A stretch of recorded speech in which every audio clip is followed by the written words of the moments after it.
2학년 학생들 오늘 모의고사를 보느라고 고생 많았습니다. 실제 시험장에서는 세계사를 봤을 수도 있고 안 봤을 수도 있는데 우리 1회고사 때 이 부분을 반영을 할 거니까 좀 잘 봐주시기를 바랍니다. 자, 문제 쭉 풀어볼 텐데 여러분들 사실 세계사를 우리가 직접 수업을 한 게 얼마 되지 않고 보통 중학교 때 배운 것들이 많이 나오기 때문에 오늘 시험 결과에는 크게 마음 두지 않아도 괜찮을 것 같다라는 말씀을 먼저 드리고요. 다만 이 문제를 풀면서 이런 것들이 중요하구나, 이런 것들 배웠었지, 이거 평가원 기출 우리 수업 때 푸는 거에 항상 나왔던 내용들이네, 이런 걸 이해할 수 있으면 되겠다. 그래서 쭉 풀어보면서 종합적인 얘기를 또 마지막에 조금 더 해볼게요. 자, 첫 번째 1번 문항입니다. 항상 우리 1번 문항은 문명으로 시작한다. 고정 문제다 라는 것이죠. 가 문명에 대한 설명으로 옳은 것은 이라고 돼 있고요. 티그리스 강과 유프라테스 강 유역, 이거 두 강 사이에서 뭐라고 표현한다? 이것을 메소포타미아라고 한다 라고 했죠. 자, 그래서 쭉 보시면 가 문명의 주역인 아카드인, 그리고 원통형 인장, 이거 우리 교과서에도 있습니다. 그리고 쐐기 문자, 그리고 인더스강 유역에서 서식했던 물소의 등장은 가 문명과 인도 문명 사이의 교류를 보여준다까지 나옵니다. 메소포타미아 문명이죠. 자, 1번 지구라트를 세웠다. 끝. 신전 지구라트를 세웠죠. 자, 그리고 2번 왕을 파라오라 불렀다. 이거 이집트고요. 올림피아 제전을 개최했다. 그리스 문명. 하라파의 계획도시를 건설한 거 인도 문명. 갑골에 점을 친 내용 중국, 그 중에서도 상나라였습니다. 가볍게 봐야 돼. 2번입니다. 가 국가에 대한 설명으로 옳은 것은 황제의 어가가 남쪽으로 옮긴 지 50년인데 중원은 오랑캐들로 가득하네. 적을 멸망시킬 기약이 없으니 눈물은 가슴 위로 흐르는 쭉 나와 있고요. 작품 해설 들어가면 이것은 남송의 육유라고 하는 사람이 쓴 시의 일부입니다. 수도 카이펑을 비롯한 화북 지역을 누구에게 빼앗겼대. 그리고 남하하여 이만에 도읍한 지 50년이 되도록 되찾지 못하고 있는 이 현실에 대한 비통함이 잘 드러나 있다. 자, 송이라고 하는 거 우리 아직 촬영을 기준으로 수업을 다루지 않았습니다만, 자, 분명 우리 수, 당, 그리고 사실은 5대 19국식이 거쳐서 그 다음 송, 우리 원, 명청이라고 이렇게 우리 암기를 했습니다. 자, 그런데요, 이 송나라가 중국을 제패하고 있던 시기에 사실은 북방의 여러 이민족들이 지금 위치하고 있었습니다. 그래서 거란족 다룰 거고요. 거란이 세운 나라 요, 그리고 탕구트족이 세운 서하라는 나라 다룰 거고요. 또 여진족이 세운 금이라는 나라를 다룰 겁니다. 자, 이 송나라는 이 북방의 이민족들과 치열하게 전투를 벌이면서 굉장히 많이 시달리게 됩니다. 왜 그랬느냐? 송나라를 세웠던 조광윤이라고 하는 이 황제가, 송태조가 사실은 이 당나라 때부터 5대 10국을 거쳐서 쭉 지방의 군사령관으로 존재했던 절도사 중에 한 명이었어요.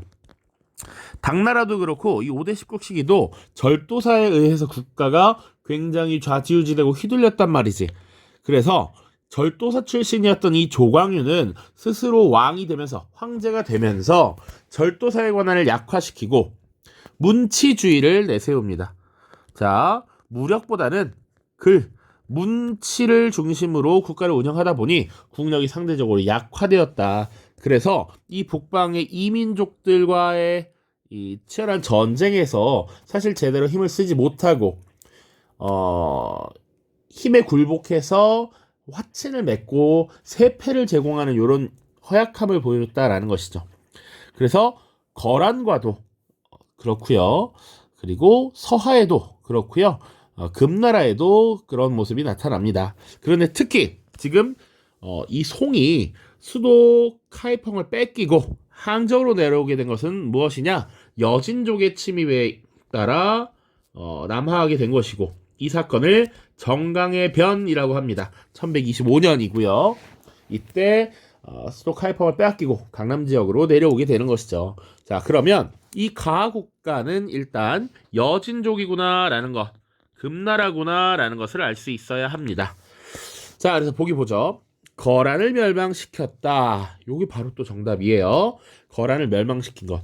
그러니까 보통 처음에 송나라를 개업했던 게 거란이고요. 그 거란을 무너뜨리고 화북 지역을 장악한 게 금나라고, 이 금나라가 다시 송나라를 공격해서 밑으로 압박을 한 것입니다. 메이지 유신을 단행한 것은 일본의 역사죠. 일본의 역사. 자, 일본에서 1858년 메이지 유신을 단행하게 됩니다. 마라톤 전투에서 승리한 것은 아테네가 되겠죠. 그리스 세계가 되겠고요. 칭기스칸에 의해 건국된 거 원나라입니다. 물론 원이라고 나라 이름을 쓴 건 그 손자인 쿠빌라이 때긴 한데 어쨌거나 몽골 제국이라고 보면 되겠죠. 네르친스크 조약을 체결하였다. 이것은 청나라 강희제에 대한 설명입니다. 조금 더 나아가서 우리가 뒤에 배울 때 그러면 조약은 한 국가만이 하는 것이 아니라 상대국이 있어야겠죠. 그래서 어디와? 러시아와 지금 조약을 체결하게 되는데 일종의 국경선을 확정한 겁니다. 이때 러시아의 황제가 표트르 대제라고 하는 인물이에요. 요거까지 같이 봐야 합니다. 자, 3번입니다. 생각보다 길어질 것 같은 불길한 예감이. 자, 만화로 보는 진의 역사라고 되어 있습니다. 등장인물 가보시면 6개의 국가를 정복하여 중국을 최초로 통일했고 흉노를 축출하고 만리장성을 축조했대요. 여기서 이미 알 수 있어야 합니다. 우리 춘추 전국시대라는 거 다뤘고요. 이 춘추 전국시대는 사실 춘추시대와 전국시대로도 나눌 수 있다 이런 얘기도 했습니다. 춘추시대를 이끌었던 5개의 국가 춘추 5패라고 불렀고요. 그리고 전국시대를 이끌었던 7개의 국가라고 했어. 그러니까 지금 여기 진을 제외한 나머지 나라가 6개가 되겠지. 그래서 6개 국가를 정복했다 이런 표현이 있는 거죠. 자, 그래서 이거 누구야? 최초로 통일하고 만리장성까지 쌓은 진시황제가 되겠죠. 진시황제. 자, 두 번째 이사라는 인물이 있습니다. 승상의 지위에 올라서 문자의 통일과 육아의 탄압 등을 건의했다. 이런 거 나오죠. 가에게. 그리고 이세황제 아버지 진시황제가 병사한 뒤에 진승 5강에 난 이후 전국적 반란 상황에서 사망했다라고 되어 있습니다. 자, 일단 진시황에 대해 아느냐라고 하는 걸 보시면 돼요. 정답은 뭡니까? 바로 1번 바로 나오죠. 군현제를 실시하였다. 그래서 전국을 36개의 군으로 나누고 그 아래 현을 설치해서 지방관을 파견하고 중앙에 권력을 집중하는 시스템을 운영했죠. 자, 그러면 왜 이런 군현제를 시행했느냐라고 하면 주나라 때 시행했던 봉건제에서 나타난 여러 가지 문제점이었단 말이야. 봉건제가 가진 한계를 극복하기 위해서 이런 것들을 했다. 자, 타지마할을 조성하였다. 요거는요, 우리 뒤에 배울 텐데 인도의 무굴 제국입니다. 그리고 인물까지 굳이 따지자면 샤자한이라고 하는 황제였어요. 무굴 제국의 3명의 황제 정도를 알아야 하는데 그 중에 한 명입니다. 그래서 샤자한이라고 하는 황제가 자신의 부인인 뭄타즈 마할을 기리기 위한 묘당을 건립하였다. 이렇게 보시면 되고요.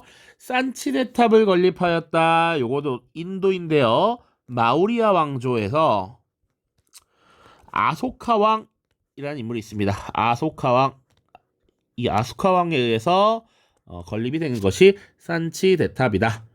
자, 그리고 장건을 서역으로 파견하였다. 이건 배웠죠? 한무제식이고요. 통제거 등 대운하를 건설하였다. 수나라식이죠. 수양제식이 보통 이런 것들이 많이 만들어졌다라고 보시면 됩니다. 양제까지 몰라도 돼. 요거 몰라도 돼. 몰라도. 수나라 정도만 알아도 충분합니다. 자, 다음 상황이 나타난 왕조에서 있었던 사실로 옳은 것은 황제가 친히 알록산이 일으킨 반란을 정벌하게 되는 직서를 내렸다. 그래서 절도사들로 하여금 스스로 병사를 거느리게 하였다. 요게 다 힌트가 되겠죠. 안록산 사사명의 난, 안사의 난이라고 했고요. 이 안사의 난은 이 왕조의 큰 흐름을 바꿔놓았다라고 했어. 당나라 전기, 당나라 후기를 구분하는 중요한 사건이 바로 안사의 난이라고 했습니다. 당나라에 대한 사실을 고르면 되겠네. 자, 성리학이 발달하였다. 요거 우리 다음에 다룰 텐데요. 송나라입니다. 송나라. 특히 사실은 송나라는 북송과 남송으로 나누거든요. 남송 시대가 되겠습니다. 남송. 당삼채가 유행하였다. 요거 맞죠? 선생님 그래서 교재에 당삼채, 대진경교 유행 중국비 계속 언급한 게 이런 식으로 제시가 되기 때문입니다. 제자백가 등장한 것은 춘추 전국 시대였죠. 이 중국의 분열기, 혼란한 시대.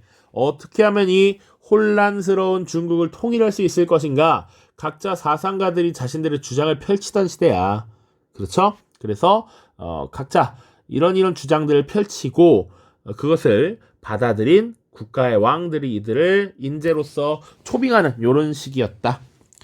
산킹코타이 제도라고 하는 것은 지방의 무사 세력들을 억제하기 위해서 견제하기 위해서 시행했던 에도막부 시기의 정책입니다. 다이묘가 지방의 이 무사들을 데리고 올려서 지금 견제하기 위함이었다. 태평천국 운동이 전개되었다. 이것은 청나라 때죠. 청나라 때. 그래서 홍수전이라고 하는 인물이 태평천국이라는 일종의 자신만의 국가를 만들어서 청나라에 지금 반기를 든 것이죠. 이때 나왔던 구호가 멸만흥한이라고 하는 것이 있습니다. 만주족을 멸망시키고 멸하고 한족을 부흥시키자라는 구호였어요. 자, 곧 배울 겁니다. 5번입니다. 밑줄친 황제에 대한 설명으로 옳은 것은 몽골에 가한 본야시리가 중원에서 온 사신을 죽였다. 이를 응징하고자 일단 몽골과 함께 있던 시기야. 황제가 보낸 군대는 오히려 전멸당했다. 이에 분노한 황제는 친히 대군을 거느리고 출정하여 본야시리의 군대를 대파하였다. 자, 그런데 뒤가 더 중요합니다. 이후에도 몽골의 위협이 계속되었는데 황제는 자금성을 건설하고 베이징으로 천도한 뒤 다시 군대를 이끌고 여러 차례 원정에 나서 몽골의 새로운 가한 안호테를 쫓아냈다. 자, 몽골 세력을 밀어냈다라는 거야. 우리 몽골이 세운 나라가 원이라는 건 잘 알고 있어요. 그 전에 물론 송도 있었고요. 그 뒤에는 명이 있습니다. 우리가 아직 안 배웠으니까 조금만 보자면, 자, 여기서 보내 자금성 건설 베이징 천도가 가장 큰 힌트인데, 명이라고 하는 나라는 원래 남쪽에서 만들어진 국가입니다. 중국 오늘날의 난징에서 건국을 했어요. 자, 그리고 당시 황제의 아들들에게 변경 지역을 맡겨서 사실상 그 제후국처럼 이렇게 다스렸단 말이지. 자, 그래서 이 왕위를 계승하는 과정에서 조금의 분란이 생겨납니다. 그 당시 영락제라고 하는 인물이 지금의 베이징 북경 지역의 세력을 갖고 있었는데, 이 영락제가 황제 자리에 오른 이후에 자기의 세력이 구축되어 있는 베이징으로 수도를 옮기고 새로운 궁궐 자금성을 이때 만듭니다. 자, 그래서 이곳은 영락제에 대한 설명이 되겠고요. 영락제 하면 우리 기출문제 많이 풀어봤을 텐데 정화의 함대 파견, 요거 가장 중요한 내용이었습니다. 자, 발해를 멸망시킨 것은 거란족이 세운 요나라가 되겠고요. 탄지마트를 단행한 것은 오스만 제국 때입니다. 황제까지 몰라도 됩니다. 은혜개혁이라고 해서 당시 오스만 제국의 술탄이 은혜를 내린다라는 명목으로 근대화 정책을 추진했다라는 것이죠. 페르세폴리스를 건설하였다라는 것은 나중에 서아시아 역사를 다루면 아케메네스 왕조 페르시아라는 게 등장합니다. 우리가 여기 지금 초면이니까 풀네임으로 써드리는데, 아케메네스 왕조 페르시아, 사사왕조 페르시아 있거든요. 그래서 아케메네스는 A 페르시아, 사사왕조는 S 페르시아 이렇게 쓰기도 합니다. 빨리 써고 끝내려고. 자, 세포이의 항쟁을 진압하였다. 세포이의 항쟁은 사실상 그 인도를 사실상 지배하고 있던 이 영국이 용병 세포이를 고용했는데 당시 용병 세포이들이 사용하는 탄약집에 이들이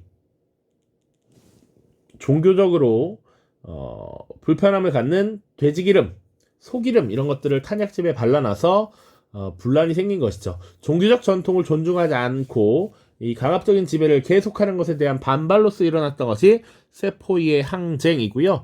이 세포이의 항쟁을 계기로 사실상 무굴 제국의 황제가 강제 폐위되고 영국이 인도를 직접 지배하는 이런 형태로 변화합니다. 자, 6번 보겠습니다. 6번. 자료를 활용한 탐구 주제로 가장 적절한 것은 나는 카이사를 찔러 죽인 자를 추방하였다. 안토니우스 세력을 물리치고 바다를 평화롭게 하자 이탈리아 전역이 자발적으로 나에게 충성을 서약하였다. 내전이 끝난 후 나는 전권을 국가에 반납하겠다고 밝혔다. 이에 원로는 오히려 아우구스투스라는 칭호를 나에게 수여하였다. 아우구스투스, 요게 존엄한 자라는 뜻입니다. 그래서 이제 로마의 역사를 뒤에 또 다룰 텐데 로마에서 이제 삼두정치라는 게 나와요. 삼두정치. 그 중에서 제 2차 삼두정치라는 거야. 3명의 머리가 정치를 리드하던 시기인데 제 2차 삼두정치 때 여기 안토니우스 그리고 레피두스라는 인물이 있었고요. 또 이제 옥타비아누스가 있습니다. 그래서 카이사르의 양자였던 이 옥타비아누스가 안토니우스 제거하고 레피두스 세력 밀어내고 권력을 독차지하게 돼요. 그럼으로써 사실상 황제의 지위를 갖게 됩니다. 그래서 이 옥타비아누스에게 존엄한 자라고 하는 아우구스투스라는 칭호를 원로원이 부여했다. 자, 그래서 사실상 황제 중심의 정치가 확립되면서 이런 것을 로마 제정의 성립으로 봅니다. 자, 견당사 파견이라고 하는 건 우리가 일본사에서 다룰 텐데 일본의 나라 시대 때 주로 견당사를 파견하면서 중국의 선진 문물을 받아들이려고 했던 것이고요. 베르사유 체제라고 하는 것은 1차 대전이 종료되고 나서 이 전쟁의 책임을 묻고 배상금을 지불하는 등 여러 가지 결정을 한 조약이 베르사유 조약이고 그 조약에 따른 국제 시스템, 이것을 베르사유 체제라고 합니다. 그리고 4번 신경제정책이란 러시아 혁명 이후에 이제 사회주의 정부, 소비에트 정부가 들어섰어요. 그런데 이런 공산주의적 정책을 실행했음에도 불구하고 경제가 계속 악화되자 일시적으로 자본주의적 요소를 도입했던 것이 신경제정책입니다. 자, 청년 티르크당 이건 뭐냐? 나중에 오스만 제국 시기에 아까 탄지마트라는 게 나왔어요. 그래서 은혜개혁이라는 걸 추구하고 나름의 근대화 조치를 실시했어. 그리고 미드하트 헌법이라는 것을 만듭니다. 자, 그거에 따라서 입헌군주제를 도입하려고 했는데 사실 이 오스만 제국의 술탄이 다시 과거로 회귀하려는 경향을 보이자 청년 정치인들이 일종의 반란을, 쿠데타를 일으킨 것이죠. 그것이 청년 투르크당의 입헌혁명이에요. 그러니까 청년 투르크당이 결성된 이후에 이런 조치들이 나오니까 이것은 또 뒤에 자세히 한번 다루도록 하겠습니다. 7번입니다. 가 시대에 있었던 사실로 옳은 것은 도다이사 쇼쇼인에서 발견된 목간입니다. 그래서 가 시대에는 도다이사가 건립되고 성대한 법회가 열리는 등 불교가 융성했습니다. 자, 우리가 보통 이 일본 지도를 볼 때 여기가 지금의 간사이 지방이라고 해서 오사카 있는 근처예요. 일본에서 가장 많이 여행을 가는 지역이기도 하죠. 이 시대는 도다이사 가지고 힌트를 알아봐야 해. 이 지역에 수도가 있었던 시기고요. 이 시기는 바로 나라 시기입니다. 나라 시대. 도다이사라고 하면 나라 시대 바로 기억을 해야 됩니다. 자, 그래서 보기 볼 텐데요. 우리 아직 안 배운 거니까 대신 선지를 잘 정리하자고. 요거는 시험 범위에 들어갈 가능성이 매우 높은 부분입니다. 대지마가 건설되었다. 대지마는 뭐냐면 일종의 인공섬이에요. 어, 에도 막부 시기에 당시 이 막부 세력들은 쇄국 정책을 펼쳤습니다. 그래서 여러 그 유럽의 나라들이 교역을 요청해 왔을 때 문을 걸어 잠그고 문을 닫고서 이 폐쇄적인 외교 정책을 펼쳤는데 원래는 포르투갈과 네덜란드와만 교역을 했습니다만 포르투갈이 지속적으로 크리스트교 포교 정책을 펼치자 포르투갈인들을 쫓아냈고요. 오로지 네덜란드인들과만 교역을 하기 시작했어요. 왜냐면 네덜란드는 돈만 벌면 된다 이거야. 너네 크리스트교 믿든 말든 상관없어. 장사만 하니까 오케이. 너는 받아들일게. 라고 해서 나가사키라는 도시에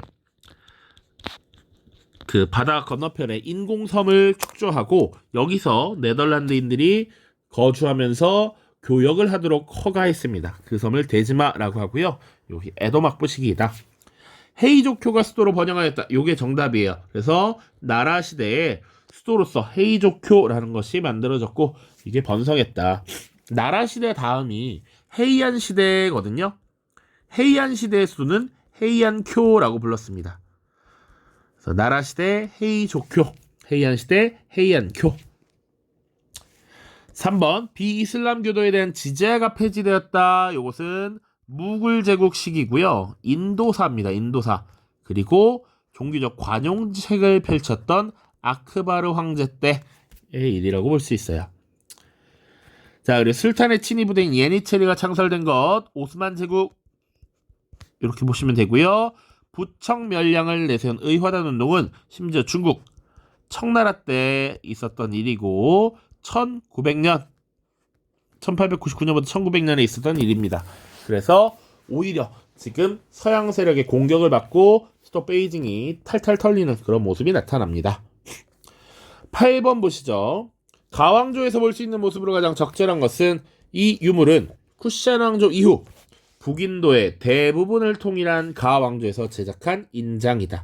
위에는 라마야나에서 비슈누 신이 타고 다니는 새로 등장하는 가루다가 새겨져 있고 아래에는 찬드라굽타 2세를 포함한 왕실의 계보가 산스크리트어로 기록되어 있다.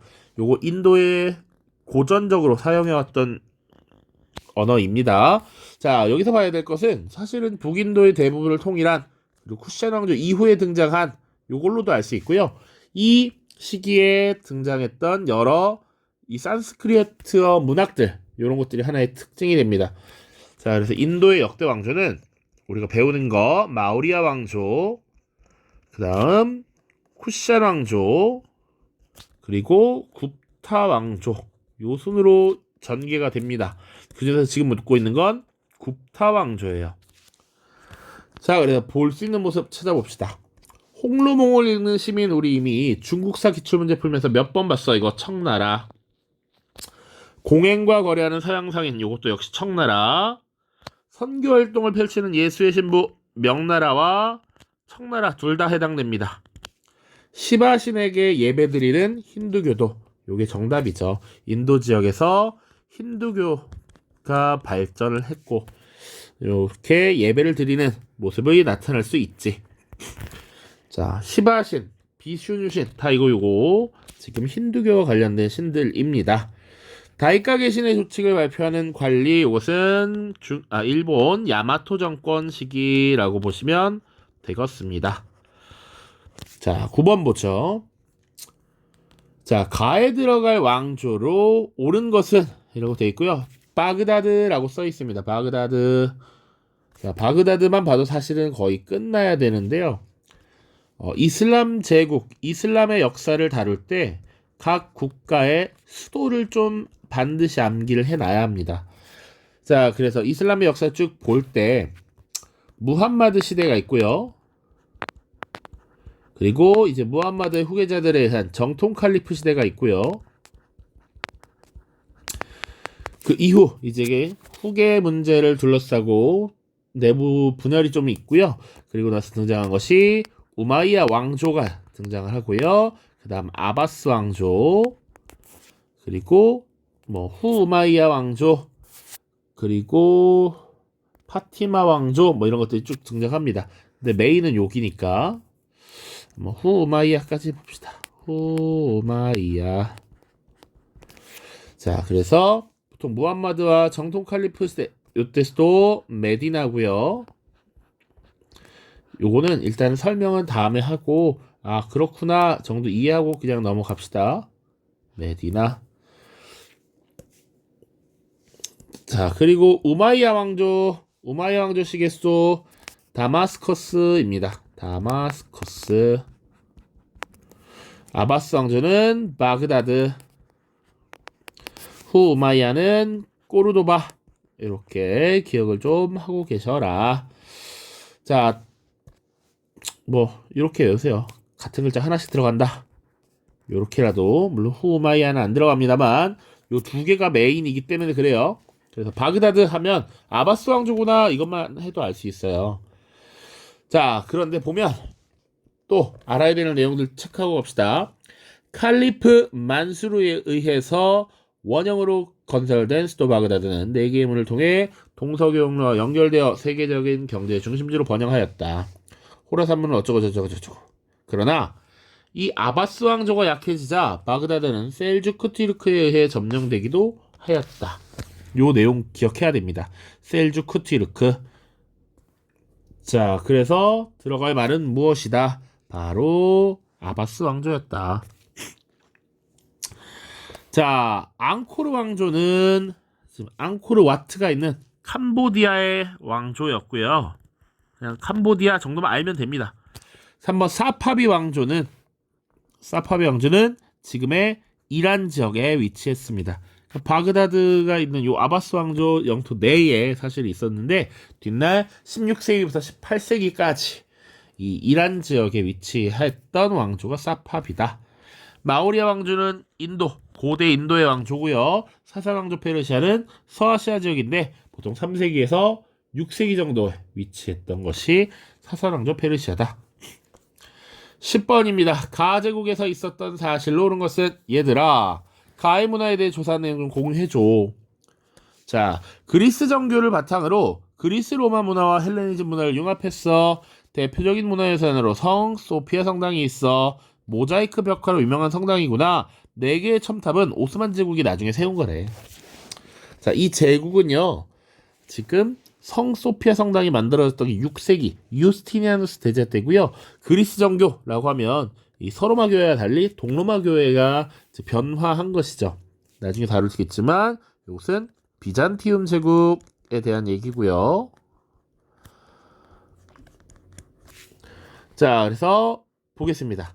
1번 헤지라가 단행되었다. 헤지라는 성스러운 이동이라 그래서 당시 이슬람교를 창시한 무함마드가 쫓겨나는 것 그것을 이렇게 표현한 거예요. 그래서 요거는 이슬람 제국이니까 아니고 요건 이슬람 제국.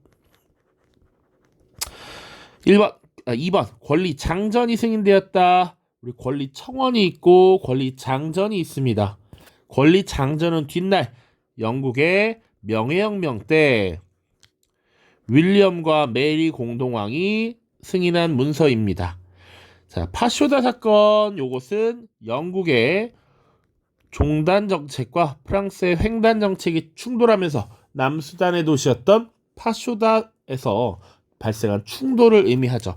1898년입니다. 브나로드 운동이 전개되었다. 이것은 이거 한국이라고 하면 안 되고 한국도 있지만 러시아의 얘기입니다. 러시아. 당시 러시아에서 근대화 정책에 실패하자 이 러시아의 급진적인 진보주의자들, 개혁론자들, 혁명주의자들이 민중 속으로 들어가서 아래로부터의 개혁을 추진해야 된다. 밑바닥부터 차근차근 올라와서 혁명을 추진해야 되고 개혁을 해야 된다라고 생각을 했습니다. 그래서 브나롯 운동, 민중 속으로라는 의미를 갖고 있고 러시아의 20세기 초에 있었던 운동이다. 정답은 5번 유스티니아누스 법전이 편찬되었다. 이게 대표적인 비잔티움 제국에 대한 얘기입니다. 11번 보죠. 자료에 나타난 전쟁을 옳은 것은 영국 왕이여 쭉쭉쭉 나와 있습니다. 자, 그리고 당신이 점령한 우리나라의 도시들, 영국 왕이 점령한 우리나라의 도시들이 뭔가 이때. 자, 만일 당신께서 이 요청에 응하지 않는다면 잔다르크가 당신의 군대를 이 나라에서 몰아낼 것입니다. 그리고 신이 우리에게 주신 정당한 왕위 계승자 샤를 왕세자가 파리에 입성할 것입니다.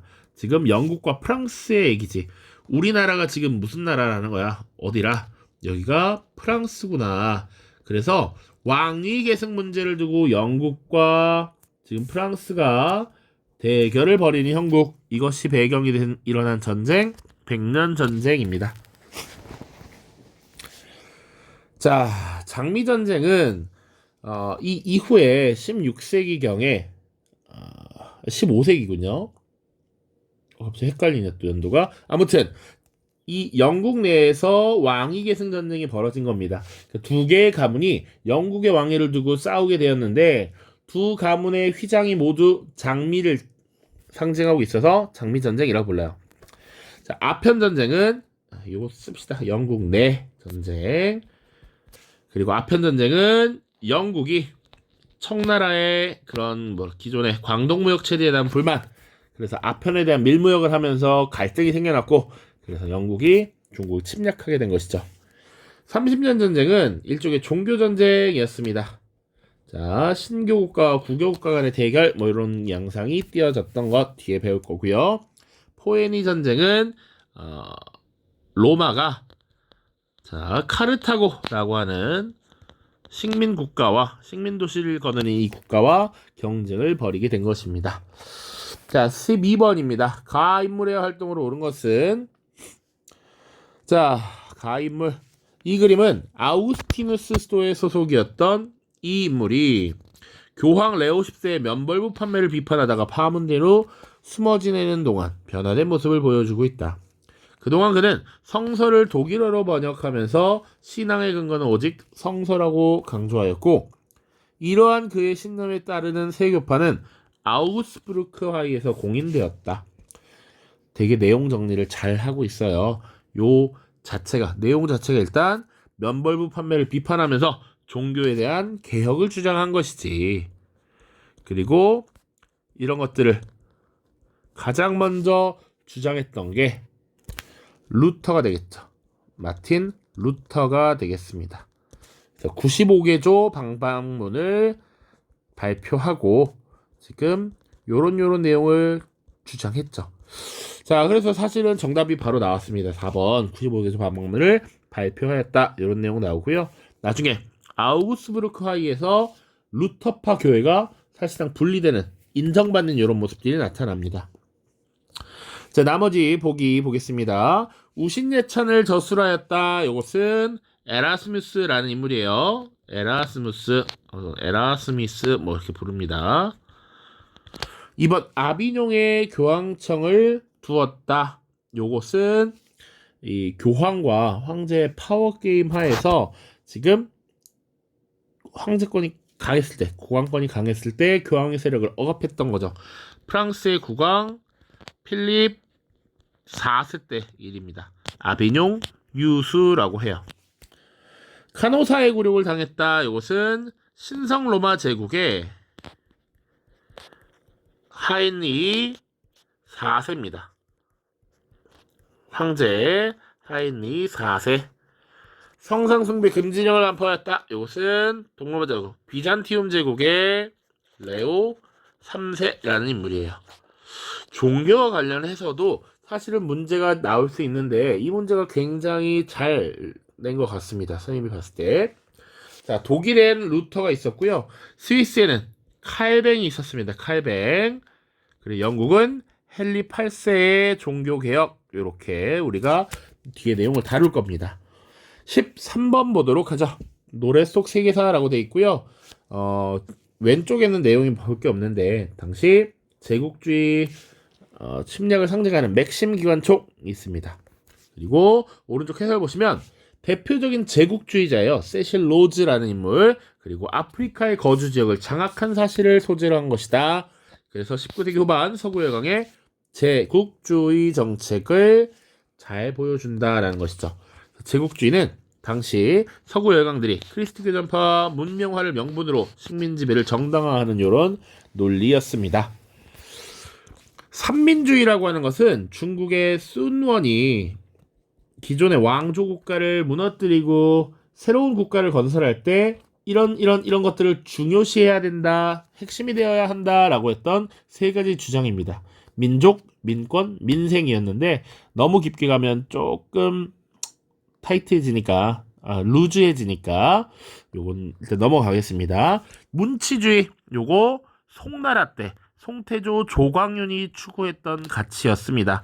절도사 출신이었던 조광윤이 절도사 세력을 약화시키고 국가 통치의 근본을 문치로 설정을 했던 것이죠. 자, 공산주의라고 하는 것 경제체제죠. 일종의 함께 생산해서 공동 생산, 공동 분배를 하는 경제체제였고, 러시아 혁명 이후에 이런 것들이 본격화되면서 세계적으로 확산되기 시작했습니다.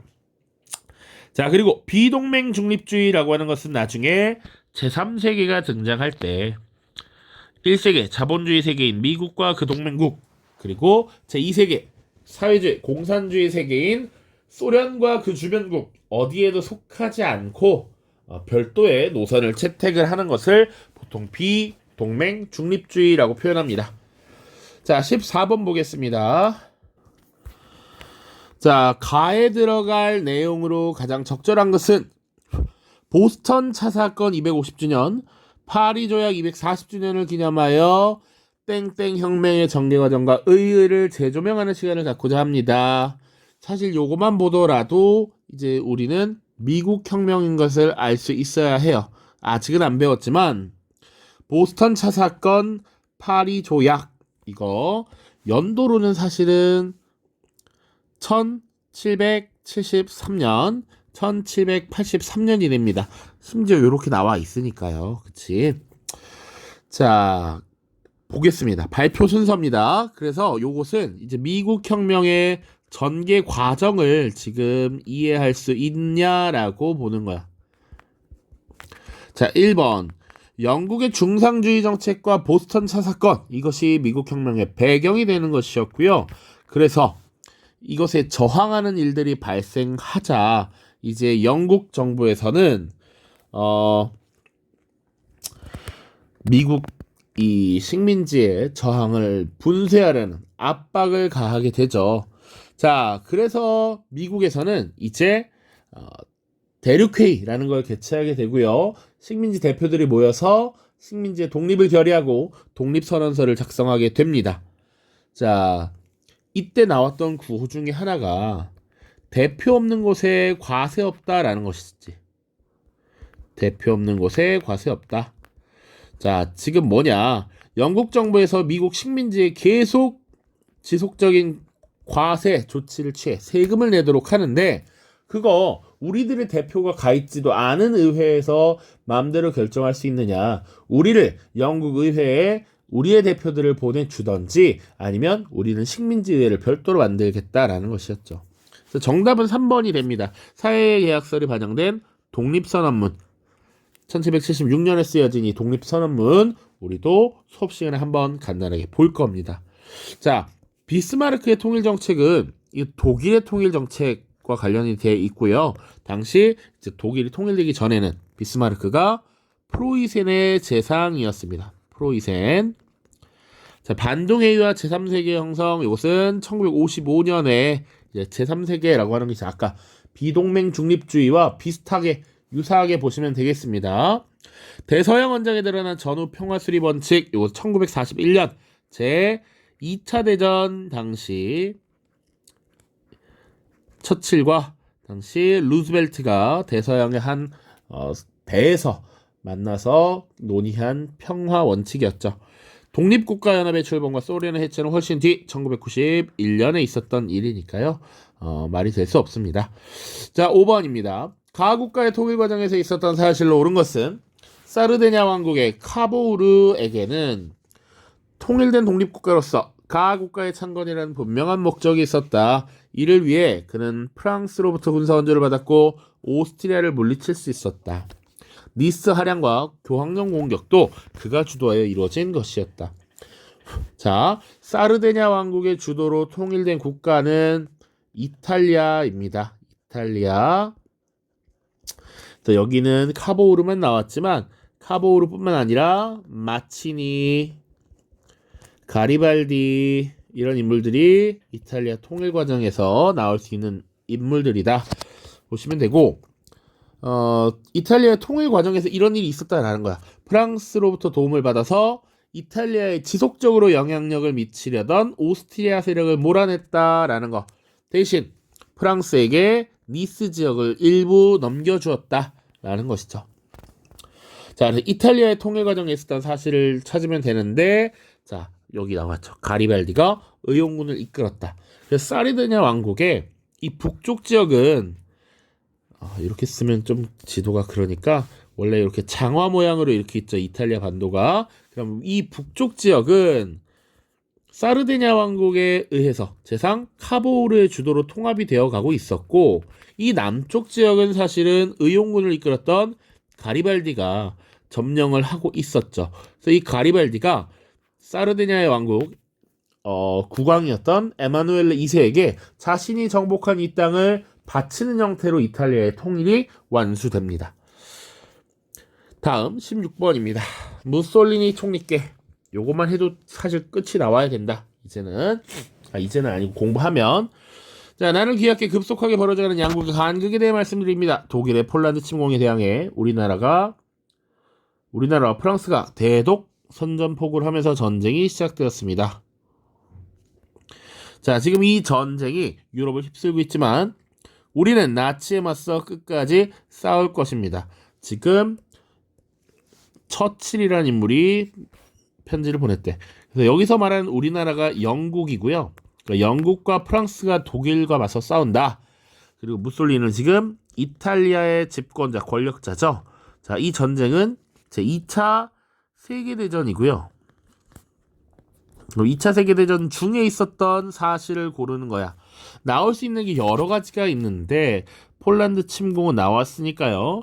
뭐 여러 가지 전투가 많이 나올 겁니다.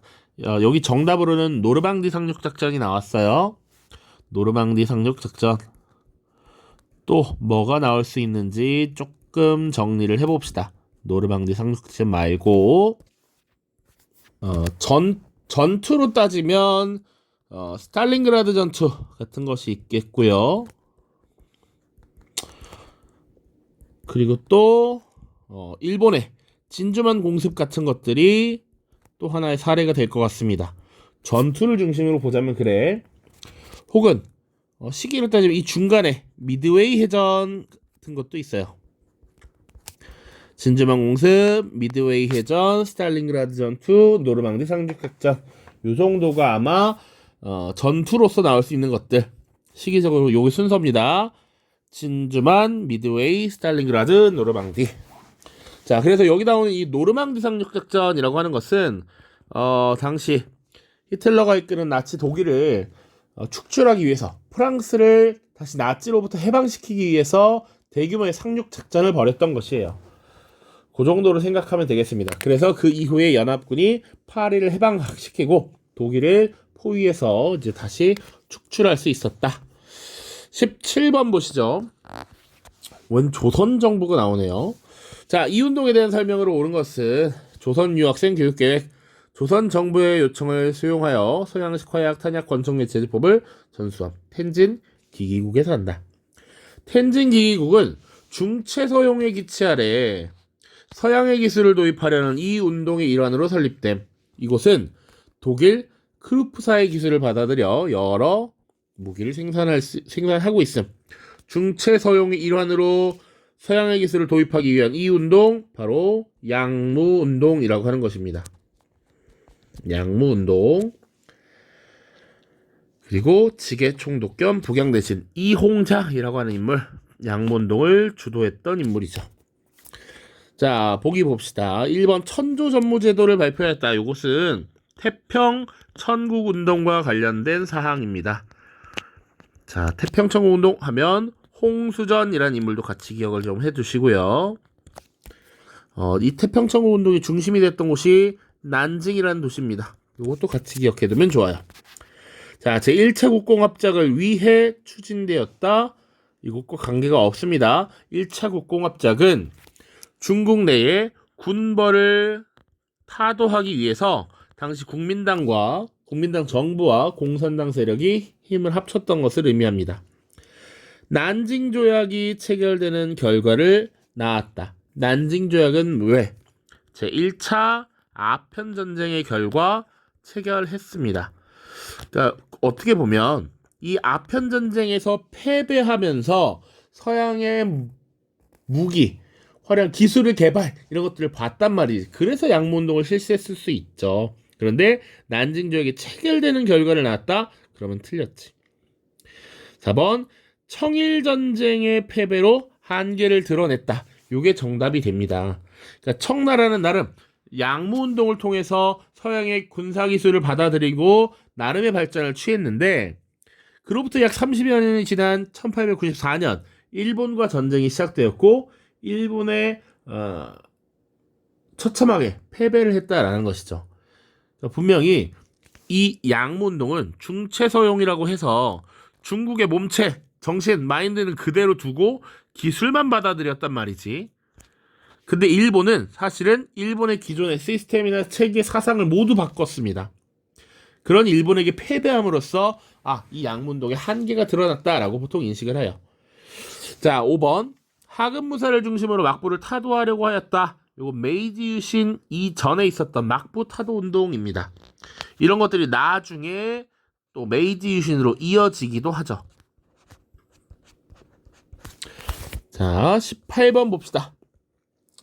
가단체에 대한 설명을 옳은 것은 인도 전문 여행사 땡땡 투어라고 되어 있고요. 뭄바이라는 지역이래.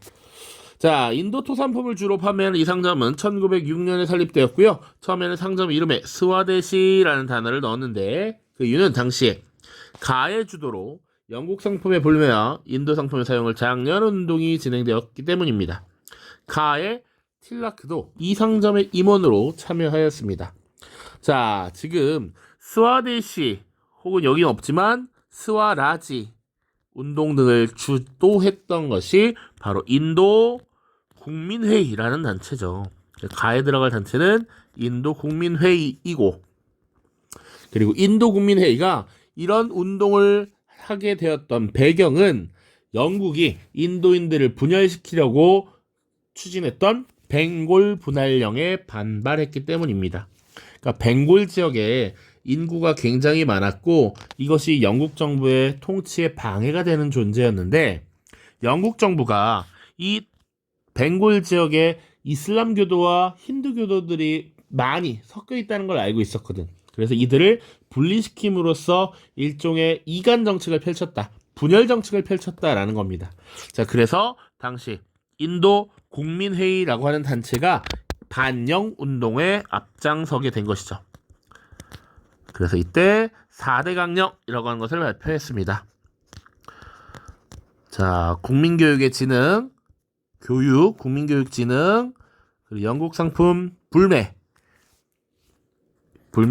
인도 상품의 사용, 국산품의 애용, 교육진흥, 스와라지, 자치까지 주장을 했던 것입니다.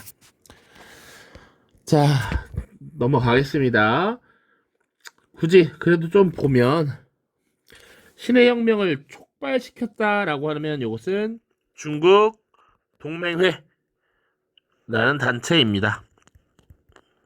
순원이 이끌었던 자, 이와쿠로 사절단을 파견한 것은 메이지 정부고요.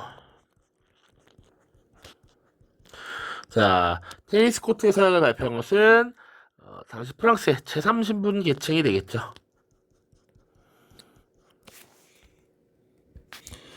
1번은 뭐 단체라고 하기보다는 의화단이라고 표현할 수 있겠네요. 의화단 운동을 주도했던 것이 백년교도였습니다. 19번입니다.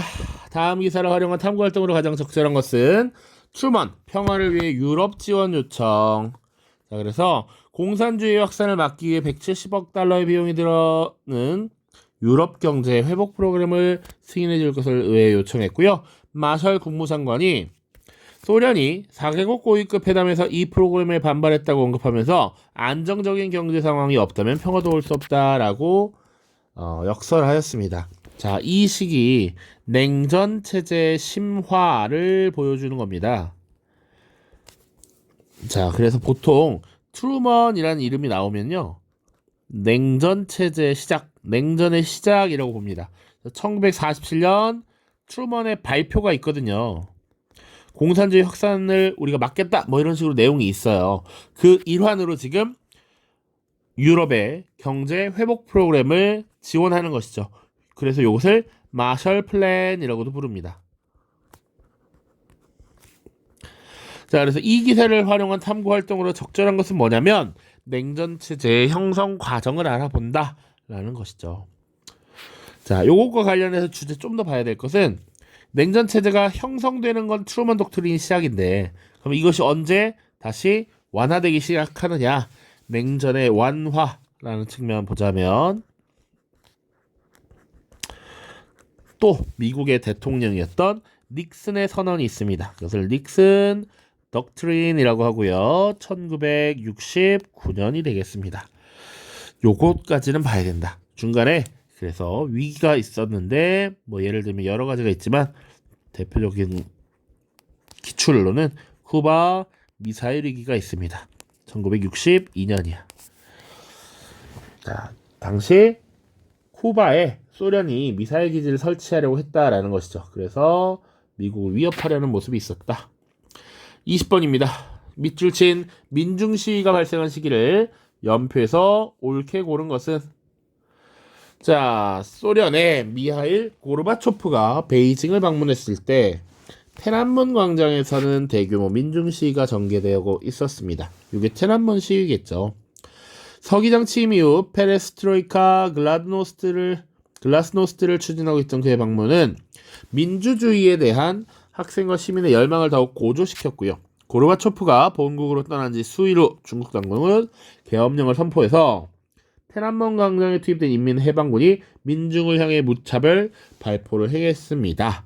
요게 바로天安문 사건이고 요 시기는 1989년입니다. 연표 한번 보죠. 중국산에 오사운동이 시작됐다. 요거 1919년입니다. 우리의 3.1운동도 여기 영향을 주었습니다. 만주국 수립이라고 하는 건 1931년 만주사변을 일으킨 일본이 괴뢰국가, 꼭두각시 국가인 만주국을 다음 해에 설립시킨 것이고요. 중일전쟁 발발 1937, 중화인민공화국 성립 1949입니다. 국공내전이라고 하는 게 있었어. 국민당과 공산당의 내전이 있었고 여기서 승리한 공산당에 의해 중화인민공화국이 수립됩니다. 닉슨의 중국 방문 1972년이고요. 요때 이후로 이제 미국과 중국의 화해 분위기가 형성되면서 오히려 지금 미국과 소련의 이 경쟁 관계가 미국 쪽으로 기울기 시작하죠. 자, 영국이 중국의 홍콩을 반환한 것은 1997년의 일입니다. 얼마 안 됐지. 그래서 정답은 5번 마가 된다. 이렇게 보시면 되겠습니다. 자, 선생님이 지금 쭉 봤는데요. 고3 문제보다 오히려 출제 주제나 이런 것들은 뭐 심플한 경향이 있다. 현대사가 좀 더 많이 나왔고요. 고3 파트에서는 현대사가 좀 적었습니다. 다만 서아시아에서 조금 평이하게 나왔어요. 전반적인 총평을 하자면 문제 난이도는 당연히 2학년 수준이고 깊이가 있지 않기 때문에 할만할 것이다. 그러나 또 2학년 세계사는 1학년 때 배우지 않고 중학교 2학년 때 배운 것이 거의 전부여서 기억이 나지 않는 것들이 많고 학생들이 어려움을 많이 느끼기 때문에 문제 난이도 자체는 높지 않으나 등급 컷은 원래 고2 3월 세계사는 되게 낮게 형성이 됩니다. 그거 감안하시면 될 것 같고요. 우리가 앞으로 수업을 하면서 기출문제를 계속 이렇게 풀게 될 텐데 시험에 나오는 주요한 내용들은 가급적 깔끔하게 정리를 해주려고 노력을 할 겁니다. 그러니까 우리 사용하는 교재 꼼꼼하게 공부를 하시길 바라고 기출문제 소홀히 하지 마시길 바랍니다. 자, 모두 고생 많았습니다. 안녕.